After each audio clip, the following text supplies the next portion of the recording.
First question on the right side. Steph, Reed Forgrave with CBS. How do you keep your confidence from spilling into arrogance, especially when, from us in the media, it's almost like this narrative of certainty around you guys? I don't know. We try to come into every day understanding like none of this is guaranteed for us.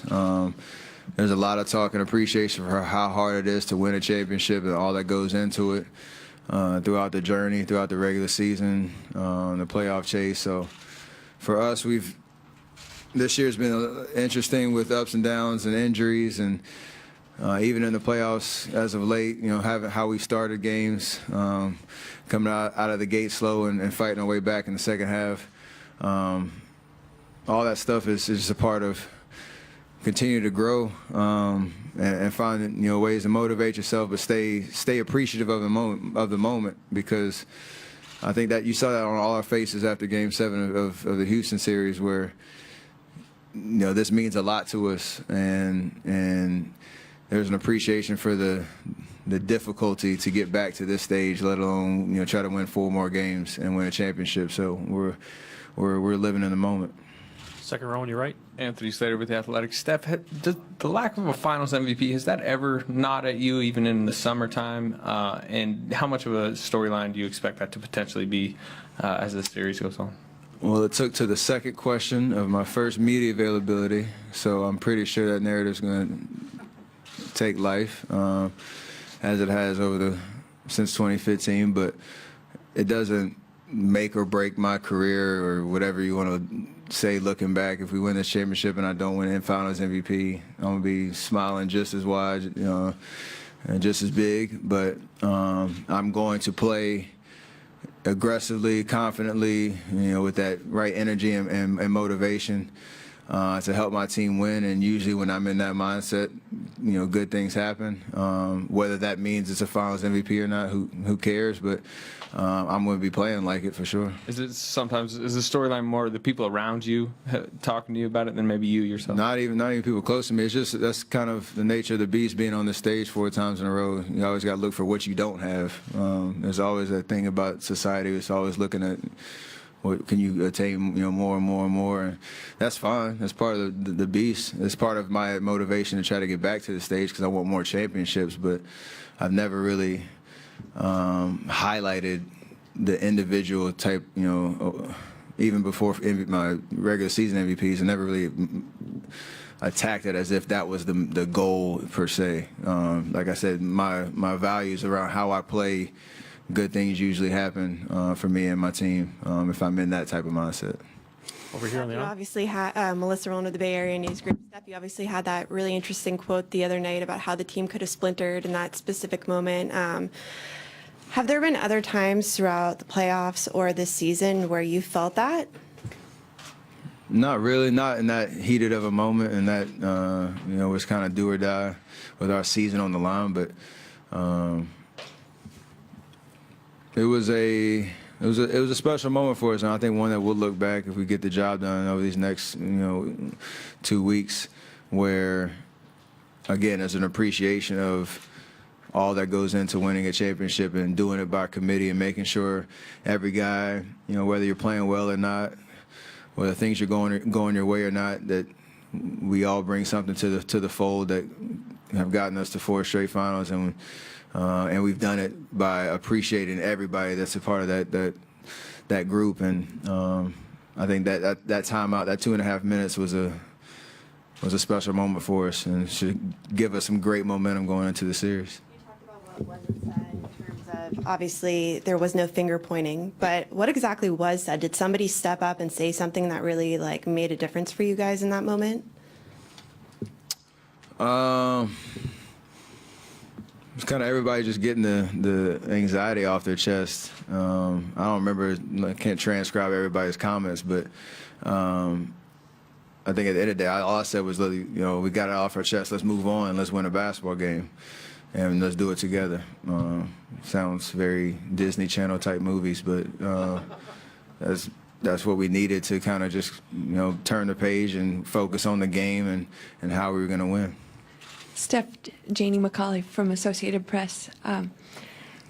How do you describe the spectacular third quarters and what it has taken for you guys to do that? And also, are you encouraged that maybe you guys haven't put together the perfect game yet and you still have a chance to do some of that? I honestly have no idea what it is about the third quarters besides just sticking with the process, understanding that, basketball is made of 48 minutes, and at any point it could break open for us. You don't want to dig yourselves holes in the first half, first quarter, like we've done the last two games, but we've stuck with it and we haven't got defeated, and that's a good sign for us that if we can, and a part of that too is Houston was a great team in that sense, and like there's not discrediting what they were able to do to impact the game early. It just took us a while to kind of get settled and get in. It wasn't all just us kind of just messing around, but for us, to your point, if we can, come out of the gate strong with the right intentions and execution, and get off to a good start, and then sustain that effort as well over 48 minutes, then we could have one of those moments in time where everything's clicking, and hopefully that happens starting tomorrow. Joe, second row. Joe Varden, Cleveland.com. Steph, as you know, Kyrie's gone. And then on top of that, the Cavs you guys saw at Christmas, and then in January, half of those guys were traded too. So how do you look at this team now? You're seeing them for the fourth time. And is there anyone outside of LeBron that you fear? That we fear? Yeah, that you worry about. I mean, yeah, it's a weird kind of dynamic thinking about. This is the fourth time in a row we've played, Cleveland in the finals. Obviously, LeBron's still there, and he's the Mr. Everything for them. And has been playing amazing over the whole regular season, and especially in these playoffs to kind of, I guess I've said, will his team back here. We've been watching a little bit of film this morning and trying to figure out how the other guys have kind of fit in around him, and where some of their tendencies are. And you look at Game 7, how when they played Boston, the way that Jeff Green played, the way that George Hill kind of managed the game when he had the ball in his hands, his defensive presence as well. Rejuvenated, Tristan Thompson. So let's see if Kevin Love is healthy or not. So there's the guys all around that can do things and make plays and are threats. But obviously everything starts with LeBron and trying to put up as much resistance as you can. And when he's on the floor, he's the factor that you got to worry about, and try to take the other guys out too. Mark, last question here in the front. Steph, two for you. Mark Schwartz, ESPN. To follow up on Joe's question, Saturday Night Live did a skit on how there's nobody on the Cavaliers except for LeBron James, and they were kind of making fun of the other players' contributions. I know the other day you kind of weighed in on that. What is it about that storyline and narrative that really rubs you the wrong way? I mean, I think, we know how great LeBron is and what he's been able to do statistically, impacting the game, the stuff that maybe it's hard to say this, but stuff that doesn't show up in a stat sheet, even though most of the time it does, the stuff that the confidence he gives the other guys, I guess, when he's out there on the floor. But, defensively, energy-wise,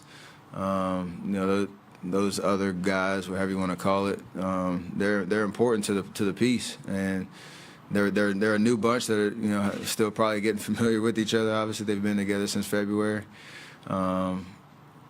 learning on the go, and you can't. For us, our goal is just to try not to give them any confidence as we go forward in this series, and try to use our experience and our chemistry to our advantage as we go forward. Because they are talented guys. When they have the ball in their hands, they can make plays, and you got to be ready for everybody. And secondly, in this series, there's two guys, one on each team, that you hear a lot about when they talk about intellect and basketball IQ.